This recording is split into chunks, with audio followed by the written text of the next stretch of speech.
الحمدللہ رب العالمین والعاقبۃ للمتقین والصلاة والسلام علی سید الانبیاء والمرسلین اما بعد۔ معزز سامعین، اہل اسلام پر جب بھی کوئی مصیبت آتی ہے، جب بھی کوئی پریشانی آتی ہے، تو جو لوگ اس پریشانی اور مصیبت کا شکار ہوئے ہوتے ہیں وہ ایک خاص طرح کی پریشانی میں ہوتے ہیں، مصیبت میں ہوتے ہیں،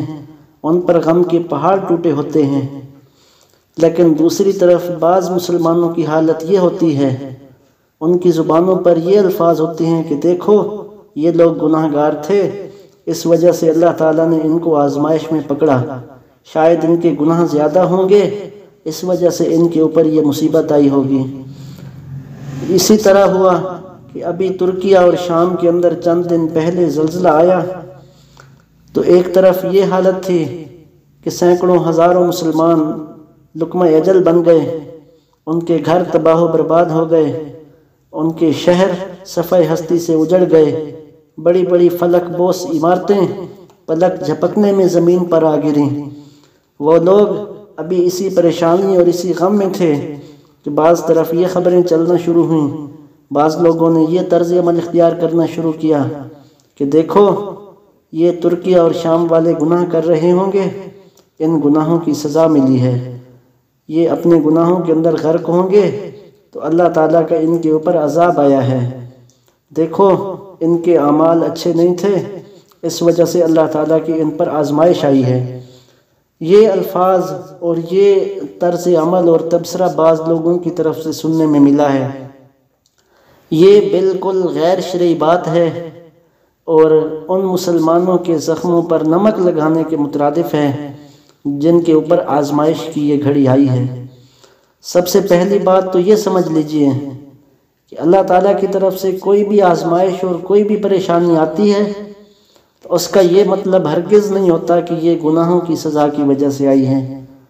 انبیاء کرام علیہ السلام پر کتنی آزمائشیں آئیں،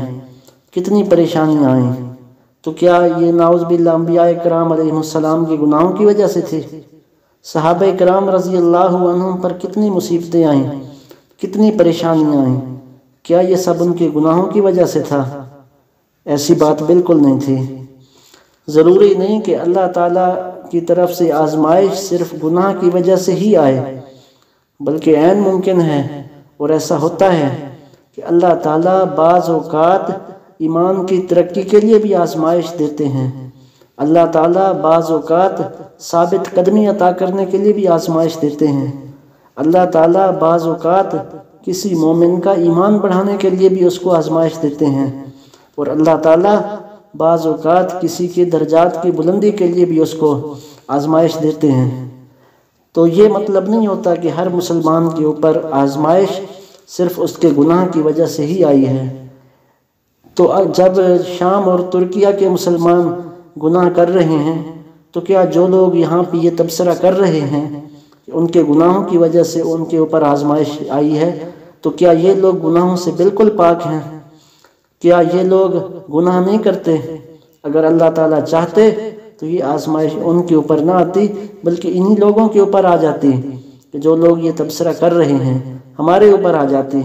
لیکن اللہ تعالیٰ نے ہمیں محفوظ رکھا اور کچھ مسلمانوں کے اوپر اس آزمائش کو لے آئے۔ تو ان حالات میں یہ ہرگز نہیں ہونا چاہیے کہ ہم یہاں یہ تبصرے شروع کریں کہ ان کے گناہوں کی وجہ سے آزمائش آئی ہے۔ اب اللہ تعالیٰ ہی بہتر جانتے ہوتے ہیں کہ کس کے اوپر آزمائش لانی ہے اور کیوں لانی ہے۔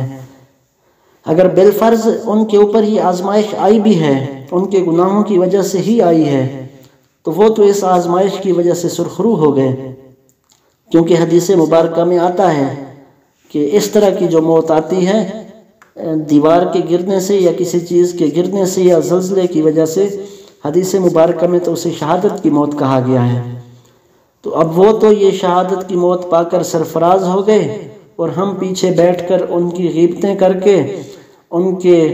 اعمال میں کیڑے نکال کر ہم اپنے نامہ اعمال کو خراب کر رہے ہیں اور اپنی آخرت کو برباد کر رہے ہیں۔ مشکات کے اندر حدیث ہے، رسول اللہ صلی اللہ علیہ وسلم نے ارشاد فرمایا کسی مسلمان کی پریشانی کے اوپر خوشی مت کیا کرو،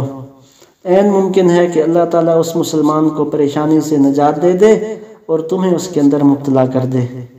کتنی بڑی وعید ہے، کتنی بڑی وعید ہے کہ کسی مسلمان کی پریشانی کے اوپر خوش ہونے سے اللہ تعالیٰ وہ مصیبت ہمارے اوپر بھی لا سکتے ہیں۔ اس لیے ان سب چیزوں سے توبہ کرنی چاہیے۔ اگر ہماری زبانوں سے اس طرح کا کلمہ جان بوجھ کر یا بھول سے نکلا بھی ہے تو ہمیں اس پر توبہ کرنی چاہیے، استغفار کرنی چاہیے اور اللہ تعالیٰ کے حضور گڑ گڑا کر معافی مانگنی چاہیے کہ ہم خود گناہ گار ہیں۔ پیغمبر نے فرمایا کل بنی آدم خطاء، ہر انسان گناہ گار ہے۔ تو ہر انسان کو اللہ تعالیٰ کے آگے، ہر مسلمان کو دعا کرنی چاہیے، اپنے گناہوں کی معافی مانگنی چاہیے کہ اللہ تعالیٰ نے ان مسلمانوں کے اوپر یہ آزمائش نازل کی ہے، اللہ تعالیٰ ہمیں اس آزمائش سے نجات عطا فرمائیں، ہمیں اس سے محفوظ فرمائیں اور ہمیں عافیت اور خیر نصیب فرمائیں۔ وما علینا الا البلاغ المبین۔